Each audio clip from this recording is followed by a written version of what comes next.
L'actualité de ce soir est marquée par le collectif des leaders panafricains qui demande aux Burkinabés de se mobiliser pour une prolongation de la transition. Les conférenciers ont affirmé que c'est trop tôt pour parler de la fin de la transition car depuis l'arrivée du MPSR2, plusieurs efforts ont été engagés dans le cadre de la lutte contre le terrorisme. Élément à suivre dans ce journal. Et puis aujourd'hui, 22 mars 2024, le monde entier commémore la journée de l'eau. À cette occasion, le musée de l'eau situé dans la commune rurale de Samba a donc décidé de sensibiliser les jeunes scolaires sur l'importance de l'eau. Élément à suivre dans ce journal.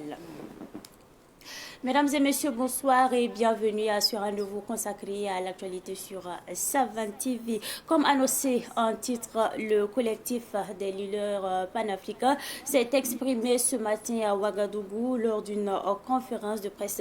L'objectif principal était de réaffirmer son engagement à soutenir les autorités de la transition, mais également d'appeler les populations à mettre de côté leurs différends et d'œuvrer pour le retour de la paix au Burkina Faso. Retour justement sur cette conférence de presse avec notre reporter. Il s'agit bien sûr de Sidiki Kabri.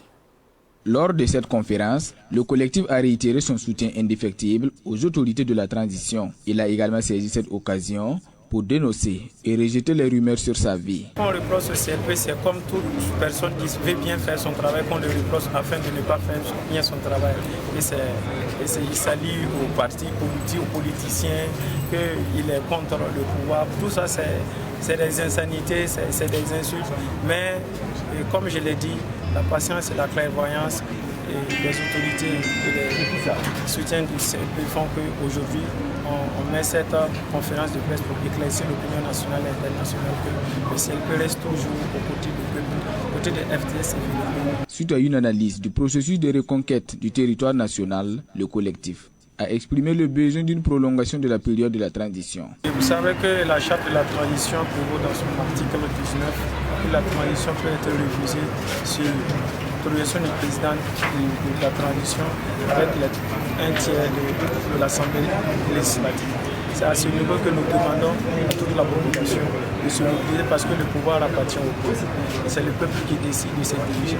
Et si le peuple décide d'une prolongation, c'est normal que l'Assemblée législative observe pour quand même voir l'article afin de prolonger le bonheur des peuples. Le collectif, à travers cette sortie, a adressé ses vœux de succès au président russe Vladimir Poutine pour sa réélection le 17 mars dernier. Il reste optimiste quant au renforcement de la coopération entre le Burkina Faso et la Russie. Le haut-commissaire des Nations Unies des droits de l'homme a exprimé sa solidarité au peuple burkinabé dans ce contexte à fort défi sécuritaire. Il a rendu une visite hier au chef de l'État, le capitaine Ibrahim Traoré, pour lui témoigner leur charité au chef de l'État et au peuple. Lors de cette visite, il était également question de renforcer le partenariat entre le pays et le haut-commissaire des Nations Unies aux droits de l'homme. Écoutons Volker Turk au micro de Sidiki Kabri. Pour moi, c'est très important de regarder cette visite comme une visite de solidarité avec le peuple burkinabé. Et ça, c'était aussi l'échange que j'avais avec le chef de l'État. Bien sûr, à cause de la situation sécuritaire qui est extrêmement compliquée et très complexe, et une solidarité avec le peuple burkinabé qui en souffre, et pour regarder aussi comme quand on va de l'avant pour renforcer le partenariat avec le Haut Commissariat des Nations Unies aux droits de l'homme. Parce que les droits humains, ça affecte tout aspect de la vie. C'est clair qu'actuellement, le pays et la population souffrent énormément à cause de l'insécurité. c'est aussi clair que le développement du pays est affecté par cela et qu'il faut faire tout pour qu'on avance dans un contexte holistique, dans un contexte compréhensif. Ça regarde les questions des droits économiques sociaux, le développement économique du pays, mais bien sûr ça aussi c'est étroitement lié avec les questions de la sécurité. Au total, 70 nouveaux commandos sont désormais prêts à servir au Centre national d'entraînement commando de Pau. Ces commandos de profils différents sont appelés à instruire les techniques de commando aux autres entités des forces de défense et de sécurité. Ils effectueront également des missions à haut risque.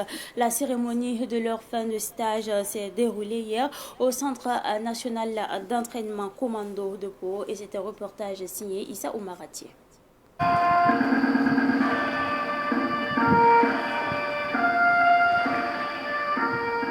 Ils sont 70 militaires du Centre national d'entraînement commando de Pau à avoir suivi cette formation spéciale et intensive de qualification aux techniques commando d'instructeurs, de moniteurs et d'aide-moniteurs. Une initiative du Centre d'entraînement commando et de formation aux opérations spéciales CCFOS, devenu Centre national d'entraînement commando Sénèque, pour étoffer son effectif. En plus de former les autres composantes de forces de défense et de sécurité aux techniques commando, ces soldats d'élite triés sur le volet sont aussi aptes à mener des opérations à haut risque, dira le commandant du Sénèque.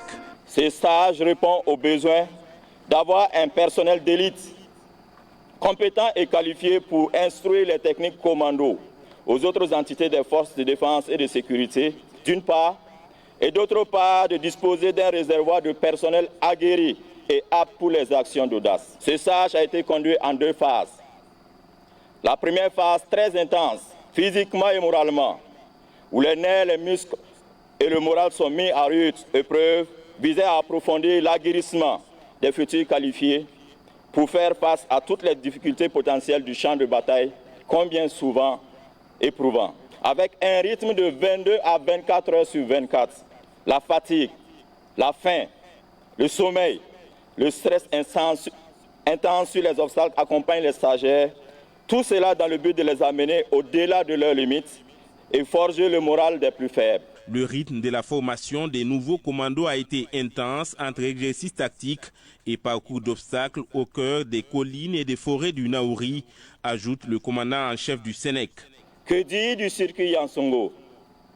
C'est un baptême de feu très intense où le commando, après une infiltration, devra ramper dans un réseau de barbelés d'une centaine de mètres sous le tonnerre d'explosions et les feux nourris des mitrailleuses 14-5, 12-7 et des PKM. Le stagiaire sent et entend les balles siffler au-dessus de sa tête. Mais il est tenu de progresser. Le chef d'état-major de l'armée de terre, le colonel Théophile Nikiema, qui a présidé la cérémonie de fin de stage des soldats commandos, a salué la renaissance du Sénèque et a rappelé le rôle que joue le Centre national d'entraînement commando dans la lutte contre le terrorisme que mène le Burkina Faso. Ce sont des éléments, ce sont des piliers de la chaîne de formation des unités d'élite de cette armée, mais aussi de ceux qui participent à l'aguerrissement de nos hommes sur le terrain, les soldats. Donc c'est l'occasion pour moi de féliciter le commandement du centre, l'encadrement et surtout la population. C'est ici au Centre national d'entraînement commando de Pau que sont aussi formées les forces spéciales. Différentes unités de l'armée participent également à des stages d'aguerrissement. Idem pour une poignée de militaires étrangers.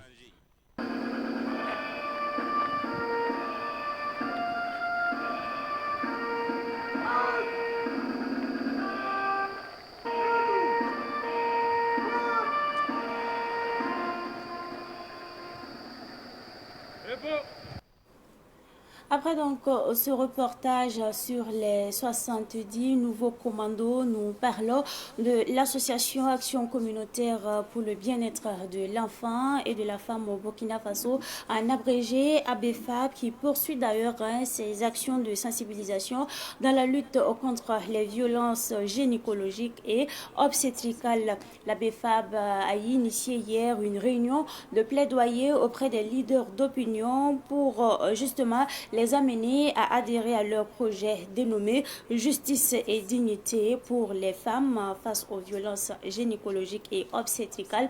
Marceline Otou, présidente de l'association ABFAB, s'exprime au micro de Ruben Wilson Kodio. Le vendredi dernier, nous avons mené une rencontre de renforcement de capacité de 40 femmes leaders. Et ces 40 femmes leaders, ce sont des relais communautaires, ça veut dire des animatrices qui sont outillées à mener des activités de sensibilisation auprès de leur communauté.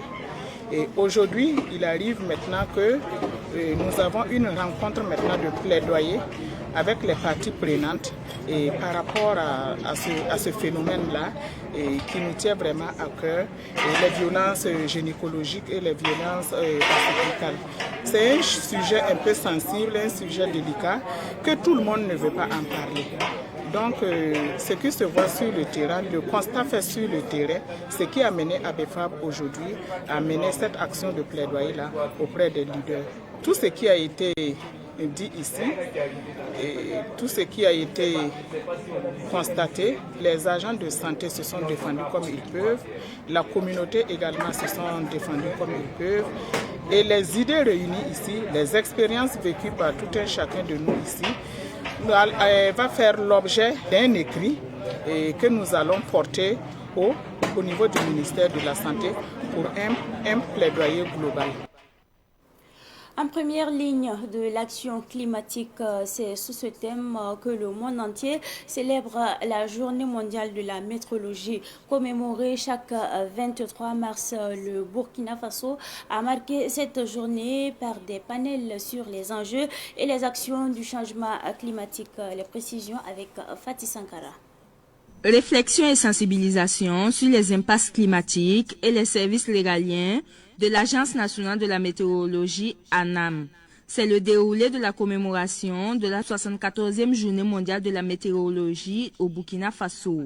Les panels de cette commémoration sont orientés vers l'action des mines sur la météorologie, le rôle des services météorologiques nationaux et le rôle de la finance climatique dans l'accompagnement de l'action climatique. Ce que nous appelons les services météorologiques et hydrologiques nationaux sont les services qui sont en première ligne parce qu'il nous incombe la surveillance quotidienne du temps afin de délivrer des prévisions, des alertes pour informer non seulement les décideurs mais aussi l'ensemble des acteurs socio-économiques et du grand public sur ce qui va arriver. Alors, en plus de ce terme principal, au niveau du Burkina, nous avons adjoint deux sous-thèmes. Donc, c'est météo et mine pour mettre en exergue la contribution et l'assistance météorologique qui peut être offerte au secteur minier et contribuer au développement de ce secteur. Après avoir présenté les enjeux et les défis climatiques, le ministre Roland Somda, en charge des transports, a annoncé des actions au niveau du gouvernement. En tant que ministère en charge des questions météorologiques et climatiques, nous sommes en première ligne pour répondre à ces défis. Nous devons donc travailler sans relâche pour améliorer nos systèmes de prévision météorologique afin que chaque citoyen puisse être mieux informé et mieux préparé à faire face aux effets extrêmes des caprices de la nature. Nous nous devons d'anticiper sur les impacts des changements climatiques sur nos infrastructures et sur la sécurité de nos concitoyens. La Journée mondiale de la météorologie, célébrée chaque 23 mars, se tient cette année sous le thème « En première ligne de l'action climatique ».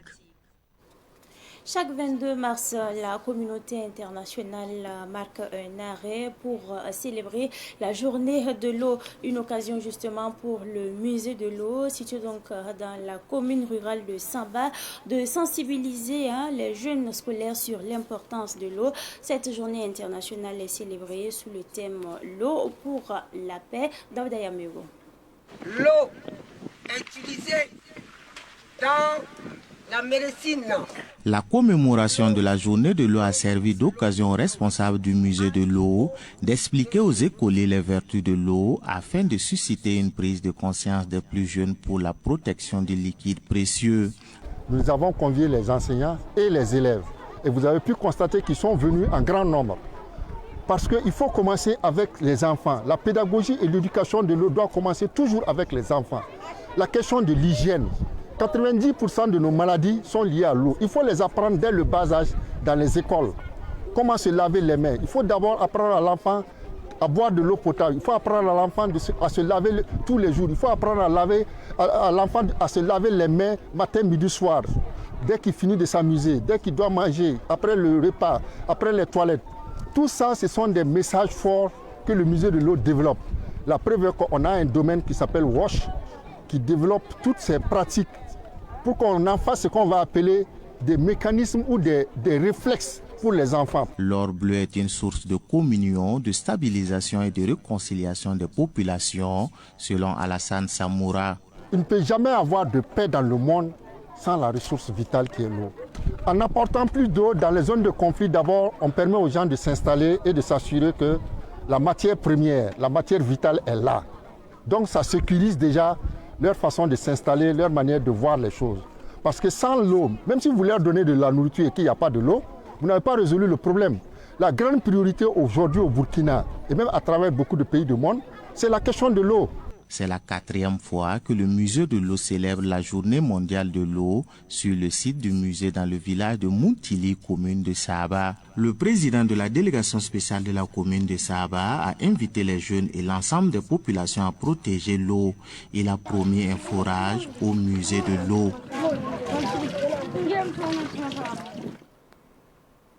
Le ministère de l'Environnement, de l'eau et de l'assainissement a organisé un café média sur les enjeux et défis de l'assainissement au Burkina Faso. Au cours de ce café média, des journalistes ont reçu des prix de la 2e édition du Sanya V. Revivons justement cette cérémonie avec notre reporter. Il s'agit bien sûr de Pakisba Madiama Ouedraogo. Un café média pour renforcer les compétences des hommes de médias sur l'assainissement des eaux usées et excrètes. En assainissement, quel que soit le nombre d'ouvrages, l'effort que vous faites en termes de réalisation d'ouvrages, lorsque l'usager n'est pas sensibilisé sur l'utilisation de ces ouvrages, sur l'impact de l'assainissement sur sa santé, vous n'atteignez pas vos objectifs. Parce qu'il peut arriver que vos ouvrages ne soient pas utilisés. Alors, on sait que vous, hommes et femmes de médias, vous arrivez vraiment à faire passer des messages partout au Burkina Faso. Et nous sommes convaincus que lorsque l'acteur de médias a bien compris les enjeux de l'assainissement, on comprend tout de suite que la majeure partie des populations du Burkina vont comprendre ce message. Moussa Sanou, réalisateur à la RTB, remporte le prix Sanya V catégorie télé avec son film documentaire de 13 minutes portant sur l'assainissement et ses enjeux. Il repart avec un trophée, une attestation et la somme de 800 000 francs CFA. Alors, disons que c'est un film qui traite en premier lieu les différents défis qui se présentent chaque jour aux acteurs donc, de l'assainissement. Alors après ces défis, nous avons abordé les différents impacts que pourrait avoir donc la population suite à un mauvais assainissement. Et enfin, nous avons traité les opportunités que nous pouvons avoir donc suite à un bon assainissement. Abdulaziz Nabaloum des éditions Sidouaya remporte le premier prix d'une valeur de 800 000 francs CFA, une attestation et un trophée. Tout en félicitant les lauréats, le ministre en charge de l'eau et de l'assainissement, Roger Barrault, invite les hommes de médias à produire des œuvres de qualité pour sensibiliser la population. Des systèmes d'assainissement pour les populations, il y a toujours des problèmes. parce que les gens n'ont pas compris, il n'y a pas un changement de comportement. Et pour arriver à ce changement de comportement, les hommes de métiers restent notre tremplin pour cela. C'est à cet effet que nous avons organisé le concours Sania Vie. Vous avez vu, il y a des gens qui ont été lauréats, des femmes et des hommes. Nous les félicitons et nous les rassurons que le travail qu'ils font est très important et les inviter à perpétuer le message en termes de bonne utilisation des infrastructures d'assainissement. Pour cette deuxième édition du prix Sania Vie, le comité d'organisation a reçu 10 œuvres. 2 œuvres ont reçu des prix officiels et 4 autres ont reçu des prix d'encouragement. Les Sénégalais se rendront le dimanche prochain dans les urnes pour élire celui qui va remplacer le président Macky Sall. Au total, 19 candidats sont en lice pour la magistrature suprême. À quelques jours des votes, Pakisba Mariam Ouedraogo a rencontré des Sénégalais vivant au Burkina Faso qui sont en campagne. Les Sénégalais seront aux urnes le 24 mars prochain. Des Sénégalais vivant au Burkina ont battu campagne pour leurs candidats respectifs. Certains électeurs estiment que les 15 jours de campagne sont insuffisants. C'est l'exemple de Abou Bak Dia, représentant de la coalition Bonebok Yakar, et Tiaroy Diop, partisan de l'opposant Aliou Mamadou Dia. C'est court. Mais Dieu merci qu'on est arrivé là, parce qu'il y a d'autres qui ne pensaient pas qu'on peut faire les élections avant le 2 avril. Bon, avec la bénédiction du bon Dieu, on est arrivé là, on assume. On devait avoir 21 jours de campagne, mais 15 jours, c'est pas trop compliqué. Parce que la campagne électorale, d'habitude, elle est de 21 jours. Mais comme il fallait coûte que coûte organiser des élections, et puis, comme le président Macky Sall, son mandat finit le 2 avril 2024, donc quand on fait le calcul, il restait 12 jours. C'est pour ça que nous, on a préféré ces 12 jours de campagne, de faire des visites de proximité, aller vers les Sénégalais chez eux, dans leur maison, dans leur service, faire des tête-à-tête, à travers organiser des débats au niveau des réseaux sociaux, via WhatsApp et tout ça. C'est comme ça que ça passe la campagne. Pour Korkaba Compaoré et Abou Bak Dia, il n'y a pas meilleur candidat que Amadou Ba. C'est le candidat idéal. Je ne sabote pas, non. Mais parmi les 19 candidats, le seul candidat potentiel à pouvoir diriger le pays sur les rails où le pays est actuellement du moins, c'est le candidat Amadou Ba. Parce que tout le monde sait que le plan Sénégal émergent, issu du Sénégal Yokoté, créé par Macky Sall en 2008, quand il commençait pour être président de la République du Sénégal, c'est le président Amadou Ba, je vais l'appeler président même d'ailleurs, qui a pratiquement piloté les 80%. Parce que tout le monde sait qu'il fut le ministre des Finances. Après, il était le ministre des Affaires étrangères, puis revenu ministre des Finances, puis être Premier ministre. Donc, il sait très bien comment ça se passe au niveau de l'appareil de l'État.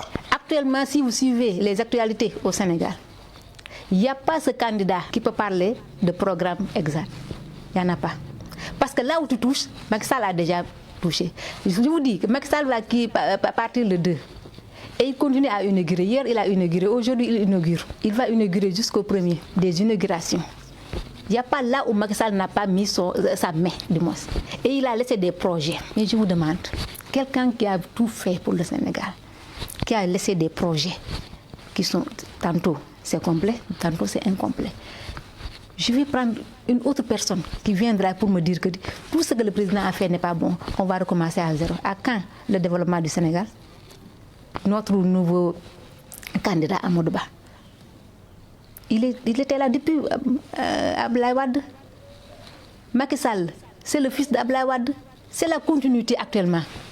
Tiaroy Diop, partisan de l'opposant Aliou Mamadou Dia, reconnaît que le président sortant Macky Sall a travaillé pour le Sénégal, mais préfère un changement pour plusieurs raisons. Le président sortant, on ne peut pas nier ce qu'il a fait. Il a travaillé sur le plan des infrastructures, transport.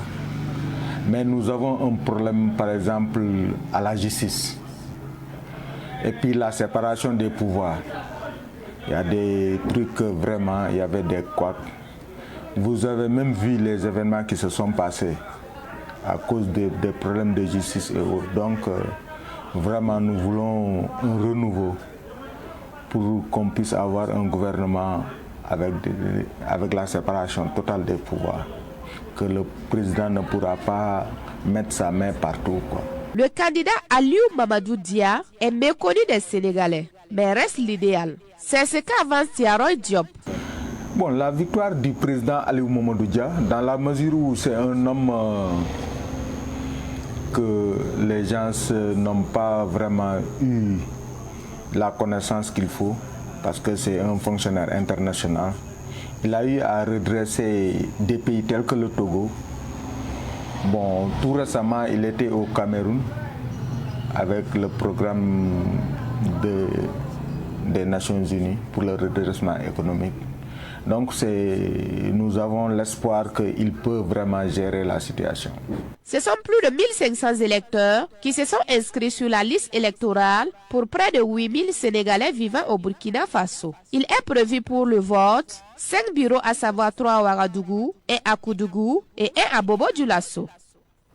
Actualité sportive et nous parlons des étalons A du Burkina Faso qui affrontent ce soir à 22h les Chevaliers de la Méditerranée de la Libye pour un match international amical après la dernière séance d'entraînement hier à Casablanca au Maroc. Quelques joueurs et le staff technique se disent prêts pour aborder cette rencontre. C'est un match amical, mais c'est un match important parce que c'est le premier match du coach et pour certains joueurs, c'est le premier match. On va l'aborder avec tout le sérieux possible.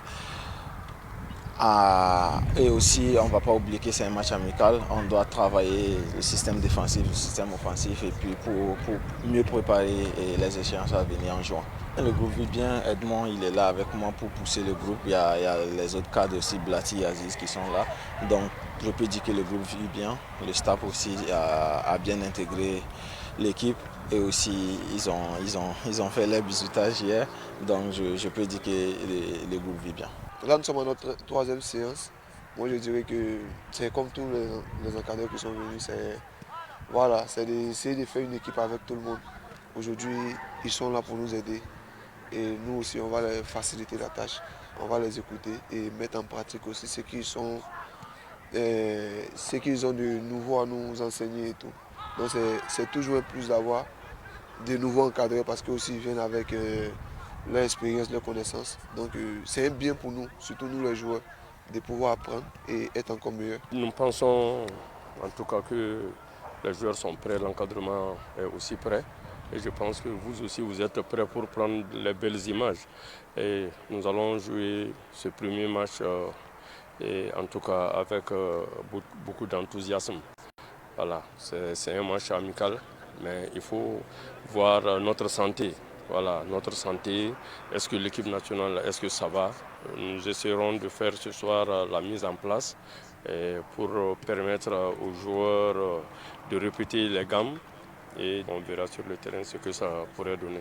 Beaucoup de changements, c'est normal. Il y a certains qui sont là, on doit les voir, leur état de forme. Avant de se fixer sur les choix, il faut d'abord voir. L'unanimité en tout cas s'est faite sur le 11 de départ. Il n'y a pas de problème dans ce sens parce que depuis hier déjà nous sommes à pied d'œuvre pour que nous puissions être fixés sur nos choix. Et nous allons vérifier tout à l'heure si ça va. Je pense que je vais donner le brassard au plus ancien du groupe pour les 2 matchs. Une femme intelligente peut transformer un homme pauvre en millionnaire. Par contre, la beauté avec une tête vide transforme tout simplement un millionnaire en un misérable. Alors les hommes, sachez faire le très bon choix. Très bonne méditation à vous. C'est tout pour cette édition. Merci à vous pour votre constante fidélité. Excellent sur le programme. En compagnie bien sûr des programmes de Savane TV.